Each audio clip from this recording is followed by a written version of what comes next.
Yippee-yay,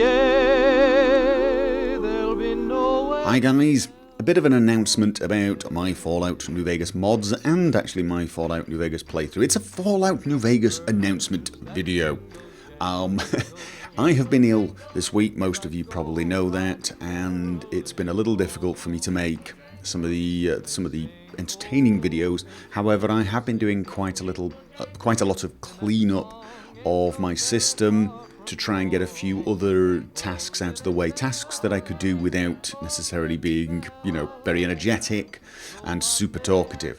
And I've managed to do quite a few things, including I've changed all of my Fallout New Vegas mods to no longer need scripted installers. Well, not all of them, most of them. For example, adjustable HUD, that I have not touched because I no longer support that mod. I only support one HUD now, which is adjustable HUD, immersive HUD, and primary needs HUD all merged into one. But I've obviously changed one HUD to no longer need a scripted installer. The same is true for things like the rangefinder, the stealth armor, the thermal night vision, and so on, trap detection. All of these mods that used to have scripted installers no longer do so.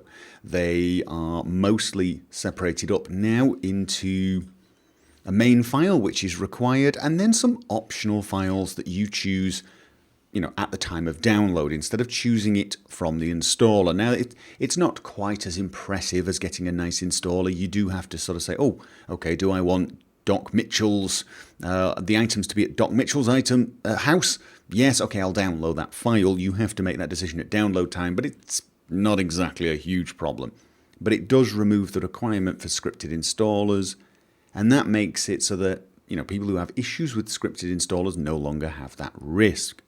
It also means for mods like Advanced Recon Thermal Night Vision, it no longer injects the heads-up display into the correct files. It adds the files you need, but it doesn't add them for you. And I'm expecting you to use UIO, the user interface organizer mod, to do that for you.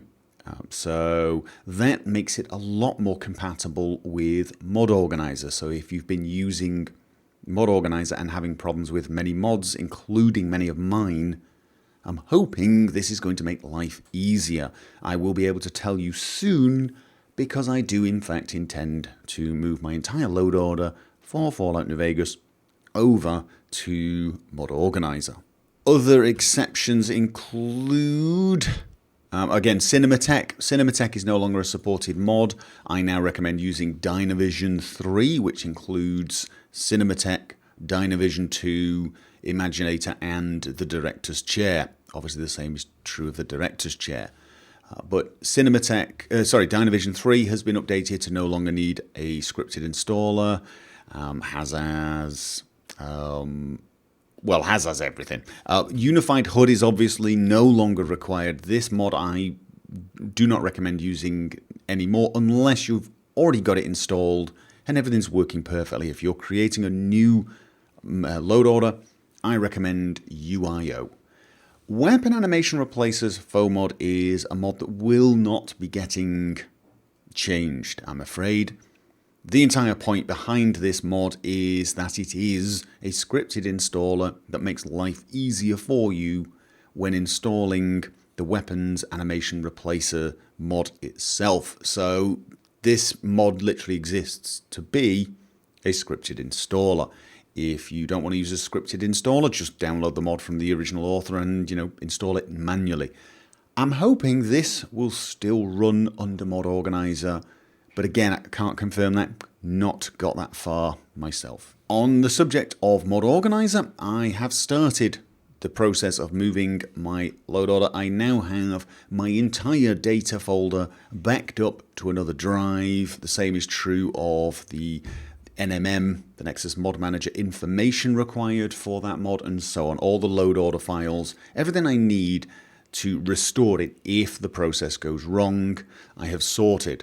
So in the next week or so, what I will be doing is completely uninstalling all the mods in Fallout New Vegas on my drive, and getting a completely fresh copy of Fallout New Vegas ready, and then installing Mod Organizer and getting all of the mods that I just removed added back with Mod Organizer. Pretty much the exact same thing I did with Skyrim.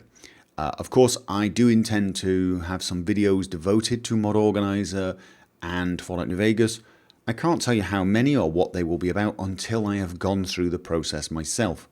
For all I know, there'll be very little difference, and the video will be, oh, you know, Fallout New Vegas and Mod Organizer work perfectly. I doubt that. I'm guessing there are still a few things that are going to require some special treatment, even though many of the mods that were causing problems were my mods with the scripted installer. But hopefully the entire process will not take me that long, including the making of the Mod Organizer videos. Obviously, the Let's Play is on hold until I have done that, so I'm guessing people would like me to hurry that process along and get the Jack story back on track. I'm pretty keen to do that myself, now that Jack is back in the Wasteland. You should expect that around the new year sometime. I'm hoping early January. I can't say how early. It is going to depend on the next few weeks, how smooth the transition to Mod Organizer is, or if in fact it happens, because of course if it doesn't happen I will roll back to Nexus Mod Manager. So best guess at the moment, beginning of January, that is when Fallout New Vegas is going to return. And that is about it. If you are trying these mods out, if you're wondering what has changed, if you've seen the mods get updated, just understand I have not actually changed anything in the mod itself. The mod is identical. If you've already got the mod installed and it's already running, whether you're using Unified HUD or UIO, it doesn't matter. You will not need to update the mod. The mod has got no new functionality, no bug fixes or anything like that. It is just the removal of the scripted installer. And lastly, one semi-related thing that keeps coming up is I keep getting requests to do a tutorial on how to install Tale of Two Wastelands, which, for those of you that don't know, is a kind of total conversion mod that brings Fallout 3 over to Fallout New Vegas. You can play the Fallout 3 story in the Fallout New Vegas engine. There was another mod that did that previously. I've even got a video on that. This is Tales of Two Wastelands.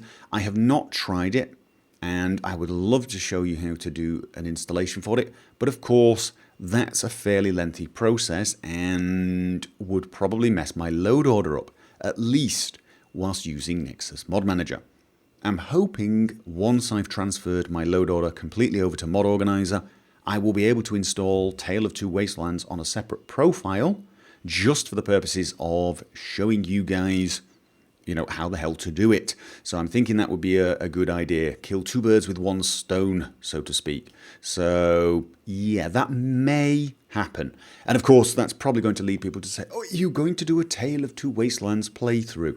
I may eventually. Yes, it's possible. I would like to find some way of getting the Will character with all of his quests done and all of his items and everything that's been done over to Tale of Two Wastelands. I just suspect that would be too big of a job. You can console your way through quests and you can add items via the console. I don't know whether or not that would actually have some potentially dangerous issues. And it could, I'm not 100% sure, so I can't promise that, because obviously I don't want to play through the Will playthrough from start again. And if I had to start again, I'd probably just start with a new character. Anyway, so yeah, maybe. Okay, so there you go. That's Fallout New Vegas related stuff for your weekend. Okay, catch you guys next time. I got spurs that jingle, jangle, jingle, Jingle jangle, as I go riding merrily along.